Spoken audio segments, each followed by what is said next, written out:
Good evening, I'm Jeff Lyons. It is 9 o'clock here on June the 10th, Wednesday, time for the 14First Alert Weather Show at 9.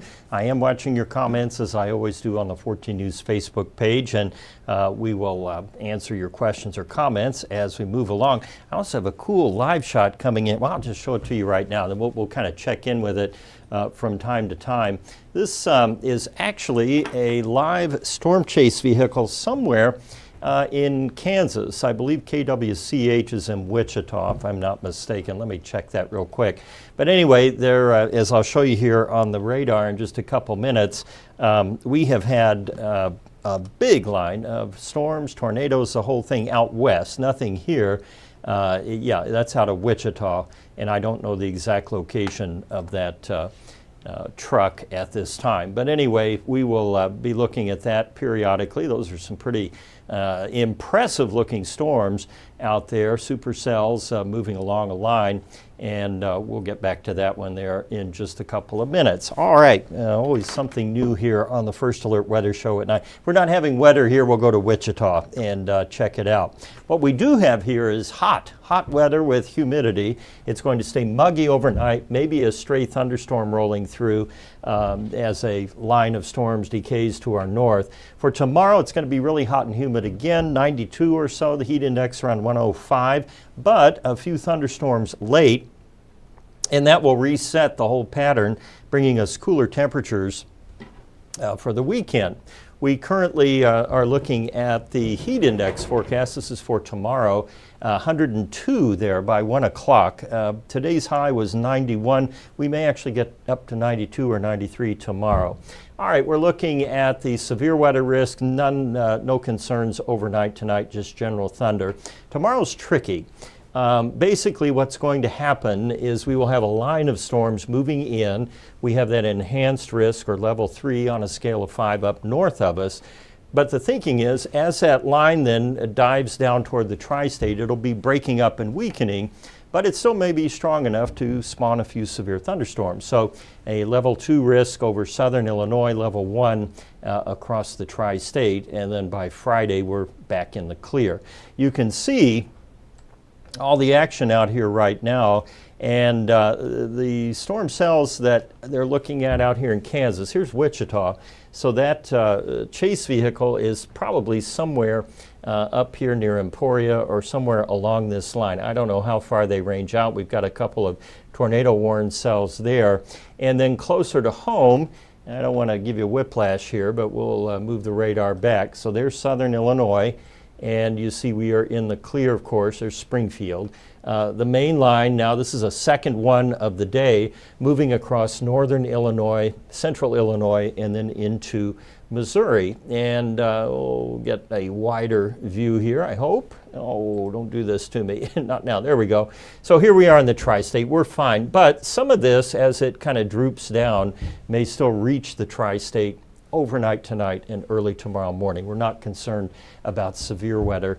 And it shows up pretty well here in the model. You saw it just kind of breeze through quickly. I'm really paying more attention to what may happen tomorrow night. And that's a second liner. It'd be the third line, I suppose, if you count the two today, that'll be diving across southern Illinois by midnight or so, and then coming into the tri-state. Now with that one, we could have some locally heavy rain and maybe even a couple of severe thunderstorms, but it will also be weakening as it moves through. So that's why it's kind of a tricky call, and we'll just have to kind of see what the models and the actual weather are showing in the morning to figure out how that thing is going to play out.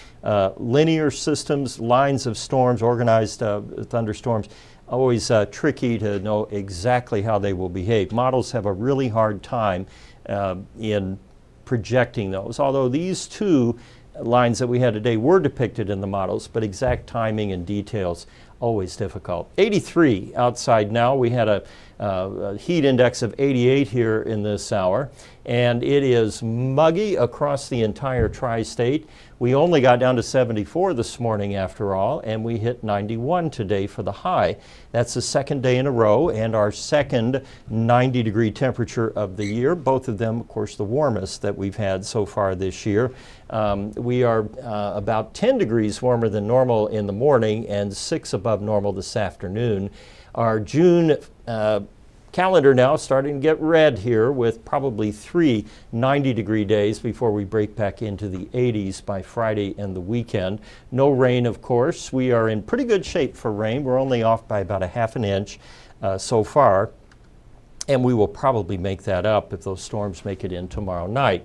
Again, here's the picture, and oh, this is a good one too. We'll just cut back over to the full screen view. That's a supercell, and again, I don't have audio coming in from this, I don't believe, but you can see what looks to be, at bare minimum, a wall cloud. Again, this is in Kansas. This is not in the tri-state. We're looking at a live feed now from a storm chase vehicle out of station KWCH, which is in Wichita. And it looks like they are on US Highway 77. I guess I could pull that up. I wish I could see that a little better.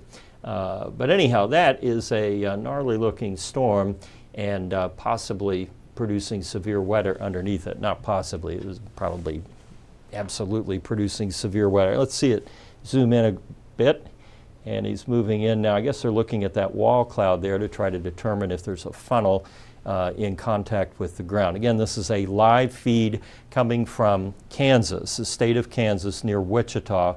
It's actually the storms that are warned for tornadoes are closer to Emporia, Kansas. Isn't that something? All right, we'll check back. I'll kind of keep an eye on it here as we go along.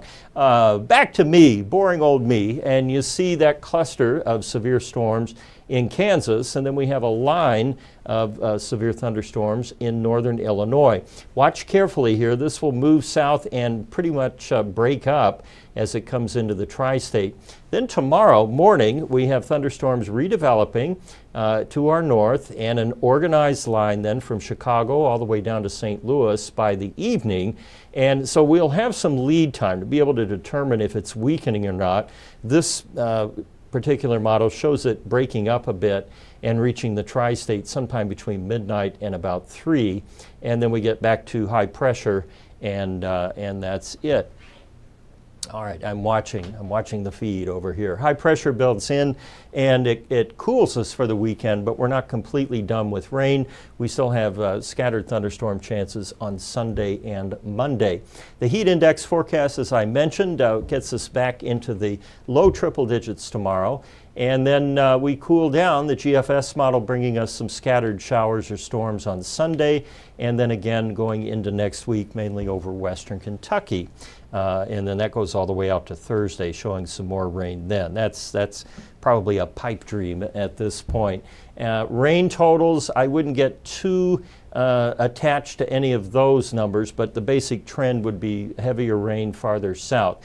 Here's something interesting. The European model, a little wetter for the weekend, bringing us some thunderstorms during the day on Sunday. Now, the GFS has been performing a little better here the last couple of days on placement and timing, so we're leaning more in the dry direction for the weekend. And then we get into next week with that midweek rain showing up on the European too. And its rainfall totals are going to be higher because of the rainier Sunday depicted. We're still, at Wednesday, that Sunday. Hopefully by tomorrow, definitely Friday, we would have a better clue as to how the weekend will play out. We are at 76 degrees overnight for the low, 94 tomorrow to be sunny and breezy, and then we get cooler temperatures, a high of only 78 on Monday. And that temperature outlook keeps us a little bit above normal again toward the end of the month after that cool down, and slightly wetter than normal too. Our pet pick, this is Calvin. We have it's two. I only had the name Calvin, I believe, pertaining to the cat. So anyway, a couple of them. Let's go back here to our live feed out of Wichita and see what we see. And that storm structure, he's looking, I guess he's south of the supercell looking north, and he's trained in on what could, I say he, the photographer, is trained in on that structure there. I don't see any rotation, at least not just in looking at the video feed here. Interesting though, what that sky looks like out there. Very foreboding. All right. while we're looking at that live feed here, I'm going to look at your questions, and then we'll answer those, okay? There's something soothing about it not being here. You know, you can just kind of look at it and not be too concerned. Okay, here we go. And we got a few of you in there this evening, so let me first go back here. We'll come to me. And Cheyenne Hammonds, good evening. Glad to have you on. Angie Wampler watching from hot Vincennes. Always a hot time in Vincennes, right? All right. Mary Polston, hi from Jasper. Hello, Dubois County. Farmers need the rain in Mount Vernon, Indiana. Marilyn Browser. Yeah, hopefully we'll get some decent rain tomorrow night if those storms hold together. Suzanne Daly doesn't need the rain. She's cutting hay. Yeah, that's always a crapshoot this time of the year. Kenneth Phillips, don't forget water. Yeah, for dogs, cats, people, when it's this hot, you want to make sure they have it. Angie Wampler wants to know if the storms in Kansas are coming our way. No, they are not. We're just gawking. It's like when you slow down to look at a fire or something. We're just looking at a live feed there, kind of compelling information there to check out. Science Corner tonight, we're going to talk again about derechos. I mentioned this last week, I think, and the storms that we have a derecho-like quality to them. They're lined up and they're moving a great distance. However, the definition for derecho has been revised by the National Weather Service, and now it needs to be at least a 400-mile damage path, and along that you must have at least gusts of 58 miles per hour and a few 75 or greater mile per hour gusts, and nearly continuous damage along the path. We talked earlier about this being derecho season. You see it obviously on the radar right now. We have lines of storms, and they do that this time of the year. May, June, July are the big derecho months. Normally, if there's such a thing, derechos tend to develop in the Great Plains, and then depending on their strength and speed and so forth, they can move then into the Great Lakes and Ohio River valleys, and we've had some make it all the way to the coast, to the East Coast, to Washington, D.C., and places like that. They can be very destructive. They can have hurricane-force winds, and basically the way they come together is you start out with a few thunderstorms, and then that's the early stage. In the growth stage, those thunderstorms merge, and there are many different ways they can merge, but in general we call that an MCS, or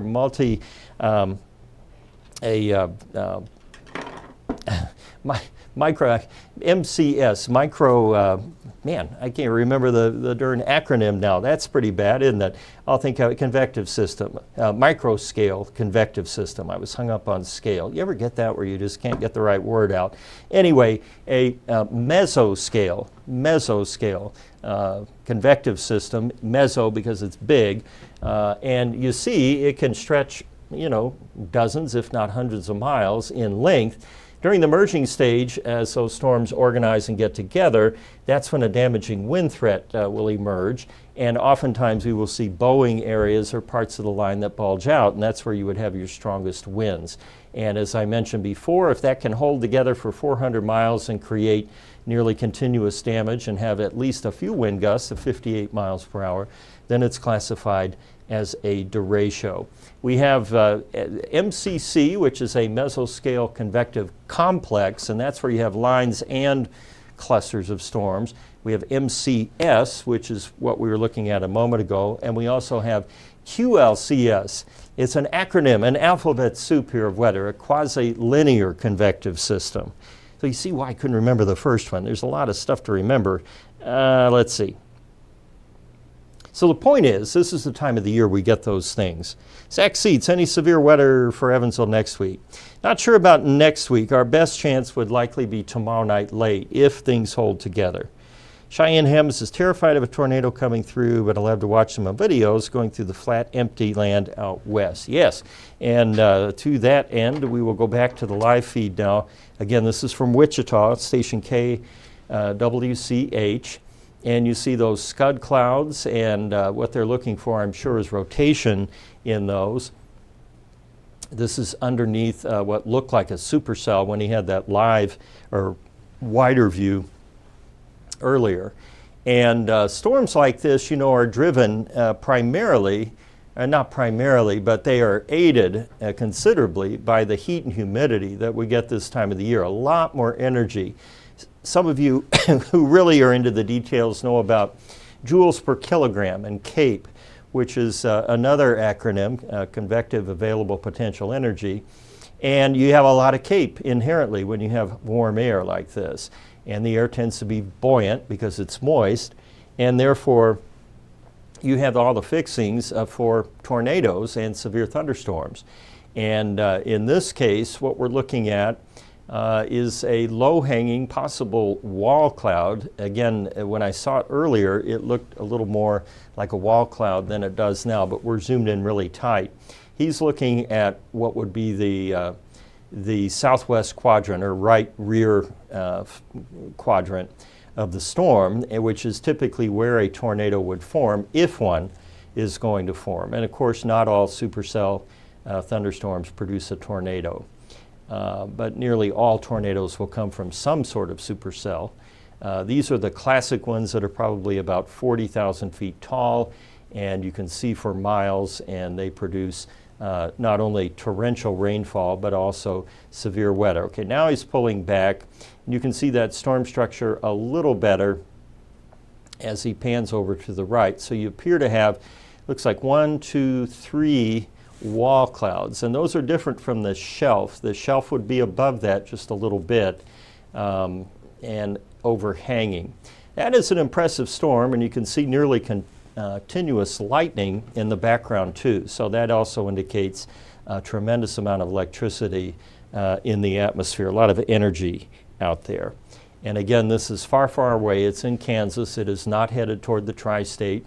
It simply was up on the feed tonight, and I saw it, and I thought here on the Weather Show at 9 you would enjoy watching live coverage of actual severe weather, where I'm not telling you to go to your basement and tracking storms. We're simply looking at nature here, generating some pretty impressive cloud formations. And just while I've been talking here, it kind of looks like those two wall clouds formations, whatever they are, have kind of merged together as well. So that's what's happening out in the Great Plains right now in Kansas. And I'm sure if we have any tornadoes out there or whatever, we will have information on 14 News at 10 o'clock. Well, now we've got something else going here. Let's go back to it for a second. It gets really hard to see. You know, the best vantage point to look at a severe thunderstorm like this, assuming it's moving in the normal direction, which would be essentially southwest to northeast, you'd want to be south of the storm. Sometimes people will attempt, or maybe inadvertently, drive into the north side of a storm. Storm chasers call that core punching. Extremely dangerous, because not only is everything rain wrapped, you can't see, right? And so you have the potential of driving into a tornado. Whereas if you're on the south side, you're usually on the rain-free backside, where the rear inflow jet or rear flank downdraft, all of those things are happening, and so you're able to get a clear view of the storm. And at night, and of course it's getting dark in Kansas right now too, about the only aid you would have in really watching this storm would be the nearly continuous lightning strikes. So really fascinating to watch there. I hate to pull it away from you. There might be something over on LNL when I put it back on the gray media feed, which carries stuff like that all the time. All right, I appreciate you watching here tonight and every night. I will see you on 14 News at 10. In the meantime, stay cool, stay safe. I'll see you at 10.